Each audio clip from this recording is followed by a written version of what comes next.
Hello everybody, welcome back to the channel, and today we're going to be talking about Winnie the Pooh, Blood and Honey. But before we get into that, remind you guys to please like, subscribe, hit the notification bell, follow me on all my socials, Instagram, Twitter, do all that stuff. And yeah, without further ado, let's get into the video. So Winnie the Pooh, Blood and Honey, this is the, I say new franchise started horror, benchmark horror film. For the Poohniverse, which is a larger expanded universe, taking classic characters like Winnie the Pooh, Bambi, Pinocchio, and giving it that horror spin. Now, I kind of learned about this movie through finding pictures of it online, obviously, like everybody else, when they started saying that Winnie the Pooh is going to be public domain. And I was like, oh, that's going to be interesting. And I saw the pictures of the guy, the mask. And the mask kind of looked like Winnie the Pooh from, the Disney Winnie the Pooh. And I think that was the whole point of it. And I think the mask had already existed, but these people, these creators, took the mask and, licensed it from these people, and basically turned that into the concept for this movie. Now, did I really have high hopes for this movie going into it? Not really. I will say that I think the concept, just the idea of it, is interesting. I mean, you get a horrorized, some would say bastardized version of Winnie the Pooh. But I didn't really grow up with the comics. I knew about them, or comics, I say comics. I didn't really know about like the books and stuff like that. I really didn't grow up with that. I kind of knew the cartoons, obviously, growing up watching Disney Channel and all that stuff. But I never really grew up with any of that stuff. So this was kind of a fun, avenue to watch when not really having seen a ton of Winnie the Pooh lore and content and stuff like that. So I kind of went into this pretty much blind. I did see a couple reviews. People were saying it was the worst movie ever and all this stuff, but I wanted to see it for myself. And what I can say about it is that for people who are on a low budget and I don't know if this is their first movie they directed, but for a small indie budget film made, I believe it was for $100,000, I think they made for the first movie, with not having probably a whole lot of resources to their, at their disposal. I think the movie is okay in that regards. I see in some ways the looks of the villains, they look kind of cool. I think they did better with that in the sequel, which we'll talk about that pretty soon.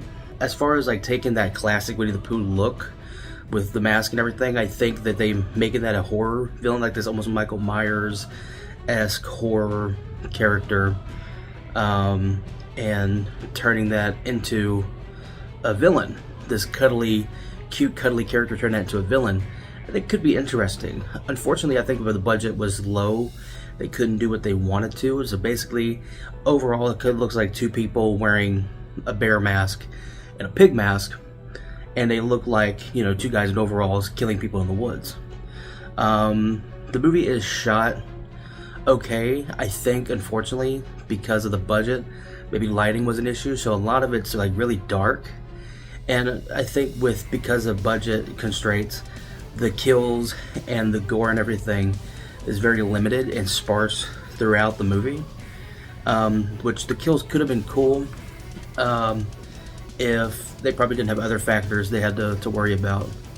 The cast, I mean, they're just sort of uninteresting. You get Christopher Robin comes back because he left. The whole point of the story, or the plot of the story, is that Christopher Robin goes off to college, I believe, and he comes back with his fiance, girlfriend, or whatever she is, and he runs back into the Pooh, the characters, this cast of characters. Only two of them, actually, because the other ones are not public domain yet, at least I don't believe.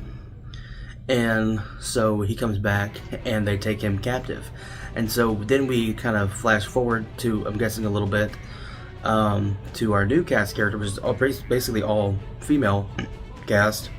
And we learn that this girl, she has some trauma from a guy broke into her house, and so she's trying to overcome this trauma by going on this trip. and she's very paranoid and, you know, scared.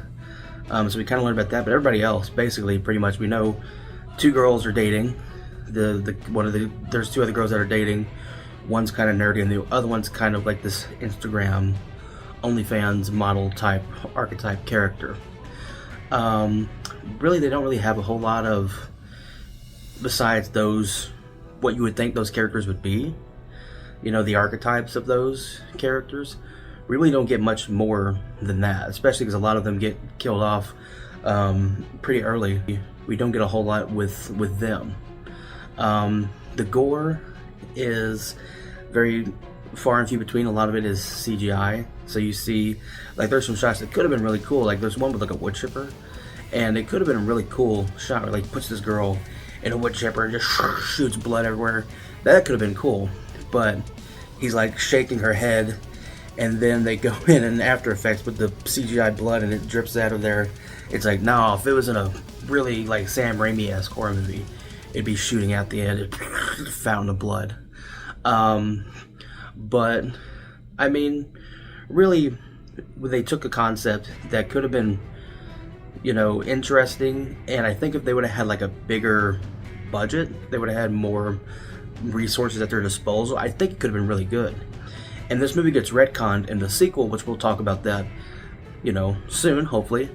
But what can I say? What I can say about it is that it was a interesting idea that was not executed to the fullest extent it could have been. And I'm actually really excited what these guys do in the future, what they're doing, like Bambi and Peter Pan and stuff like that. And I think it could be really interesting. So I'm excited what these guys do. As far as rating it on any sort of scale, I would say it's 2.5 stars. It's not horrible. It's not the worst movie I've ever seen in the world, but it's definitely not the best, and it could have been better. So yeah, 2.5 stars for me. What do you guys think? Let me know what your thoughts are in the comments down below, and I'd love to hear your thoughts. So thank you for watching. Hope you enjoyed this video, and I'll see you in the next one. Bye.